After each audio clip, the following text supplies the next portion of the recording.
पीड़ित तो नहीं, ये सब चीज़ें देखी जाती है। अगर हमारा बुध पीड़ित है तो उसका उपाय अलग करेंगे। अगर किसी पाप ग्रह से दृष्टि है तो भी उसका उपाय अलग होगा। मतलब कुल मिला के जितने भी ग्रह हैं सबके अलग अलग उपाय होते हैं। मैं किसी से ये नहीं कहता हूँ कि जाके उसकी ये चीज़ दान कर दो, उसकी ये चीज़ दान कर दो, उसकी ये चीज़ दान कर दो। क्यों कि पता नहीं कुंडली में तुम्हारे कोई ग्रह कहाँ कैसे बैठा, किस स्थिति में है, दान कराने की स्थिति में है कि शांति कराने की स्थिति में है कि पूजा कराने की स्थिति में। पहले ये सब चीज़ें देखी जाती हैं, उसके बाद ही इन ग्रहों का उपाय होता है। बाकी कहने पे लोग मैं तुम्हें अच्छे उपाय बता रहा हूँ, इससे दान करने से ये हो जाएगा, ये सब बेकार की बातें हैं, मैं नहीं मानता। सही प्रेडिक्शन और सही उसके मायने जो होते हैं वो कुंडली देखने के बाद ही पता लगते हैं कि उस ग्रह का हमें क्या कराना चाहिए, क्या नहीं कराना चाहिए। एक बात बताइए, आपने कहा, किसी ने आपसे कहा बुध ग्रह आपका खराब है, आप पालक दान कर दो। क्या बुध ग्रह के पालक किसी को हम दान करने से हमारा बुध ग्रह सही हो जाएगा? हाँ, ये बात अलग है कि हमें उसका ये फल मिलता है कि हमने किसी को अपने जेब से 2 रुपये की पालक ले खिला दी तो वो उसकी दुआ हमको लग गई। जैसे हम किसी को पानी पिलाते हैं तो हमने किसी को पानी पिलाया तो कहेंगे भैया सदा खुश रहो, वो एक आशीर्वाद मिल जाता है। लेकिन हमारा बुध ग्रह नहीं सही होगा उससे, ना ही कोई ग्रह के वस्तु दान करने से हमारे कोई ग्रह सही होता है। ये किसने कह दिया है? केलों को बंदर को केले खिला दो, बंदर को केले खिला दो या तो हाथी को कुछ खिला दो, ऐसा कुछ नहीं है। आप सोचिए समझिए अच्छे से, किसी अच्छे ज्योतिषचार्य को जो सही मायने में रखता हो उसका प्रेडिक्शन कराइए, तब आपको वो बताएगा। मेरे पास तो ऐसे ऐसे लोग आते हैं जिनकी मैं कुंडली देखता हूँ। अभी मेरे पास हाल ही में एक आई थी, लेडीज आई थी, मैं तब अभी सीख भी रहा था। तो उन्होंने मुझे ये बताया कि मेरे लड़के की शादी तय हो गई है और बहुत अच्छे गुण मिल गए हैं और बहुत अच्छे पंडित ने मुझे बताया है, गांव में तय की है। लेकिन लड़की शहर की है लेकिन गांव में रहती थी। तो मैंने कहा अच्छी बात है। तो मेरे से कहने कि आप बहुत ज्योतिष पढ़ते हैं, मैं देखती हूँ, थोड़ा सा मेरे भी लड़के की देख लीजिए। मैं लड़की देख के आई हूँ जिससे शादी तय करके आई हूँ अपने बच्चे की। उनके गुण तो पंडित ने बताया अच्छे हैं, सब मिल गए हैं, 36 के 36 गुण मिले हैं। लेकिन आप थोड़ा देख के ये बताइए कि इन दोनों का वैवाहिक जीवन कैसा रहेगा। मैंने कहा जब आप पूछ आई हैं तो क्या फ़ायदा मेरे से पूछने से। जब आप तय भी कराई हैं, पूछ भी लेंगी, तय भी कराई तो फ़ायदा क्या। जब आप डेट निकलवा आई हैं, तिलक की डेट थी इनकी 12 दिसंबर की 2019 की बात थी ये, नहीं 2017 की बात थी, 2016-17 की बात थी। तो उनकी शादी तय हो गई थी। तो मैंने कहा ठीक है, लेकिन वो मेरी जिद करने लगी तो मुझे जानती थी। मैंने कहा लाइए, अच्छा मैं देख लेता हूँ। मैंने कहा कोई डेट ऑफ बर्थ वगैरह है कि नहीं? डेट ऑफ बर्थ तो किसी की नहीं है, उस लड़की की तो नहीं है। लड़के की मेरे जो याद आ रही है उसमें बता दे रही हूँ। तो मैंने कहा ठीक है भाई बता दो। तो लड़के की उन्होंने बताई, लड़की के नाम बताया। तो मैंने कहा ऐसा करते हैं, लड़की के नाम और उससे मैं मिलान करके देख लेता हूँ।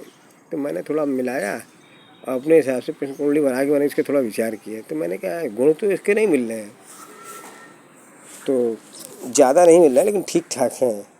तो कहीं ठीक ठाक मतलब मैंने कहा 36 की 36 जो आप बताए वो नहीं है, थोड़े कम है लेकिन ठीक है। लेकिन गुण से भी नहीं होता, लेकिन नाम से भी कुछ नहीं है, नाम से भी सही है। क्योंकि नाम से तो पंडित जी ने बताया था कि नाम से तो बिल्कुल बेस्ट है और गुण भी इसके 36 मिल रहे हैं। मैंने कहा देखिए नाम से कुछ नहीं है, गुण आप कह रहे हैं मिल रहा है ठीक है, लेकिन मेरे पास जो कुंडली मैंने बनाई है उस पॉइंट के हिसाब से इन दोनों का वैवाहिक जीवन अच्छा नहीं गुजरेगा, लड़ाई झगड़ा होता रहेगा घर में।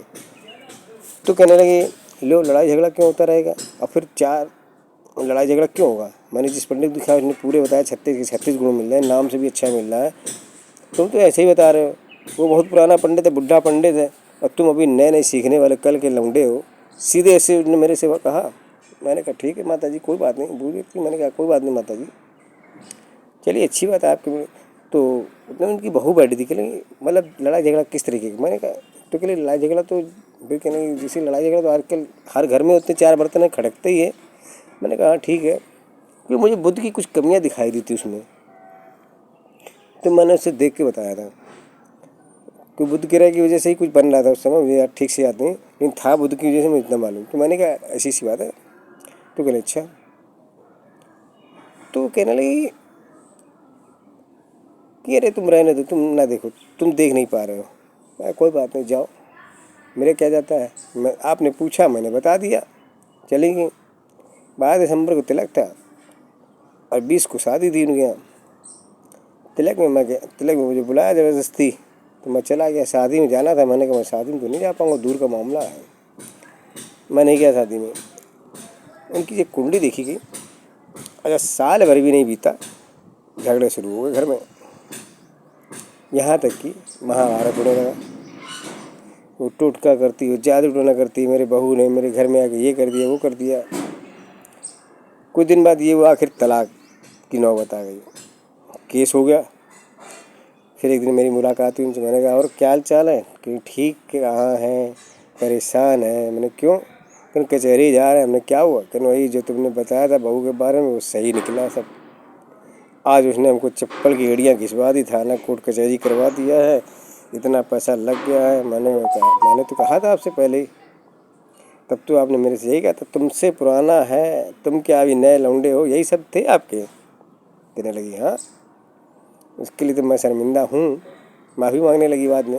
ठीक है, कोई बात नहीं, जाने दो।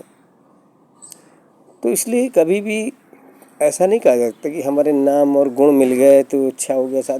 शादी उन चीज़ों से नहीं मतलब रखती है भाई। ठीक है, आज हम मान लीजिए एक एग्जाम्पल ही लेते हैं। आज हम हैं और आपका बेटा है, दोनों दोस्त अच्छे हैं, चल रहे हैं, दोनों एक ही जगह काम भी करते हैं, एक ही जगह उठते बैठते खाते पीते, लेकिन कब हम लोग आपस में लड़ाई हो जाए, कोई भरोसा? कोई भरोसा नहीं ना। इसलिए हमारे वही जीवन को भी बड़ा सोच समझ के कदम रखना है। लेकिन मैं उस बात पे नहीं कह रहा हूँ, मैं ये कह रहा हूँ कि कुंडली देखो, हर ग्रह को देखो। शादी का सप्तम भाव देखा जाता है, सप्तम भाव के स्वामी को देखो, और प्रेम के भाव पंचम भाव को देखो।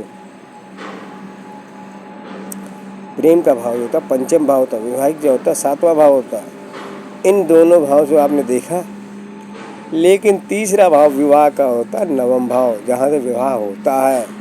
जब तक वो नहीं है सही, तो आप विवाह करा लो, कुछ भी करा लो, आपका कोई काम नहीं होना है, चलेगा, जीवन चलना है। लेकिन इसीलिए मैंने जब उसको बताया तो मेरे से वो कहने लगी भैया आप कोई रास्ता। मैंने कहा मैं क्या कर सकता हूँ, मैं तो भाई कुंडली देखता हूँ, देख के बता देता हूँ जो होना है, बाकी रास्ते बता देता हूँ, करो उपाय, ना करो वो आपकी मर्जी है। लेकिन मैं केवल इतनी सलाह देता हूँ, जब भी दिखाओ किसी अच्छे को दिखाओ, और कल को किसी ये ना किसी से कहो कि तुम कल के लड़के हो और या तुम्हें कुछ नॉलेज नहीं। आजकल बड़ों से ज़्यादा छोटे बच्चे होशियार हैं। जो बड़े बच्चे मोबाइल नहीं चला पाते, छोटे चला लेते हैं। इसलिए कभी किसी को कम मत समझो। अगर कह रहा है तो उसकी बात न मानो, लेकिन सुन जरूर लो। सुनने के बाद समझो, विचार करो, फिर उसके बाद एक दूसरे से बताओ कि इसने ऐसा कहा, क्या गलत है सही है, आपस में कंपेयर करके करो। अगर आपका सही होता है, अच्छा लगता है जिससे, उसकी बात मान के आप कर लो। तो कभी कुंडली गलत नहीं बोलती हैं। अगर कुंडली की प्रेडिक्शन करना सही जिसको आएगा वही सब बता पाएगा, बाकी किसी को कोई फ़ायदा नहीं है कि किताबी पढ़ करके लोग ज्योतिष बन जाते हैं, या ज्योतिष पढ़ करके लोग किताबी ज्योतिष पढ़ करके बताया, तो ये कोई फ़ायदा नहीं है। किसी को गुमराह मत करो। समझ में आता है तो उसको सही उपाय बताओ, नहीं समझ में आता तो उसको परेशान मत करो। अगर वो तुम्हारे पास आता है तो तुम्हें कुछ दे के जाता है, ये तो मुझे मालूम है। चाहे आपको 100 रुपये दे, चाहे 501 रुपये दे, चाहे 251 रुपये दे, लेकिन दे के जाता है। तुम्हारे पास से उम्मीद लेके आता है। उसको बताओ तो सही से बताओ। नहीं जानते हो, नहीं समझ में आ रहा, वापस कर दो। माता जी ये मेरे से कुंडली नहीं देखी जाएगी, कोई मुझे इसमें कुछ समझ नहीं आ रहा है, ठीक है। इसलिए मैं दोस्तों यही कहूँगा, जिसको दिखाओ अच्छे को दिखाओ, और किसी अच्छे को बताओ उससे पूरी बात। बाद में अगर तुम्हें नहीं समझ में आ रहा उससे भी, तो एक दो को, 2 लोगों को दिखाओ, तीसरे को दिखाओ, तब समझ में आए तब करो। कोई विवाह जीवन कोई मजाक खेल नहीं है जो।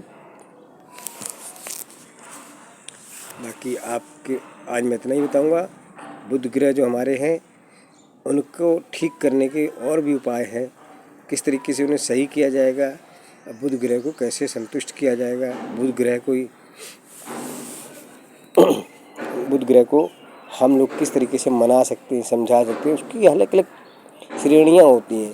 पीड़ित है तो उसको अलग तरीके से मनाएंगे, सही करेंगे। अगर हमारा उस पर पाप दृष्टि है तो उसको अलग तरीके से सही करेंगे। ऐसा थोड़ी ना कि हम दान कराते रहे, सबको दान कराते रहे। भाई कोई भी चीज़ है तो हम उसको दान ही करने थोड़ी होगा। अगर कोई हमारा पत्थर जो है गंदा पड़ा तो उसको हम पानी से धो सकते हैं। अगर उसमें ज़्यादा कोई गंदगी लगी हुई है तो उसको सरफ से भी धोएंगे ना, केवल पानी से नहीं धुलने साफ़ होगा। तो इसी तरीके से हर चीज़ को अलग अलग तरीके होते हैं। इसलिए सोच समझ के किसी को दिखाओ और सोच समझ के किसी को बताओ। बाकी आगे मेरी दूसरी वीडियो में आएगा। पहले मैंने आपको चंद्र के बारे में बताया था, बुध के बारे में बताया। ऐसे ही मैं आपको 9 ग्रहों के बारे में बताऊंगा। हर एक के लिए अच्छा एक बात मैं आपको एक टिप और देके जा रहा हूँ। जिसका दांत हल्का सा भी टेढ़ा होगा या टूटा होगा या दांत पे दांत चढ़ा होगा या छोटा होगा, उसका बुध ज़रूर खराब होगा। नहीं खराब होगा तो खराब भाव में बैठा होगा। ये चीज़ आप नोट कर लीजिएगा, उठा के देख लीजिएगा कुंडली उसकी।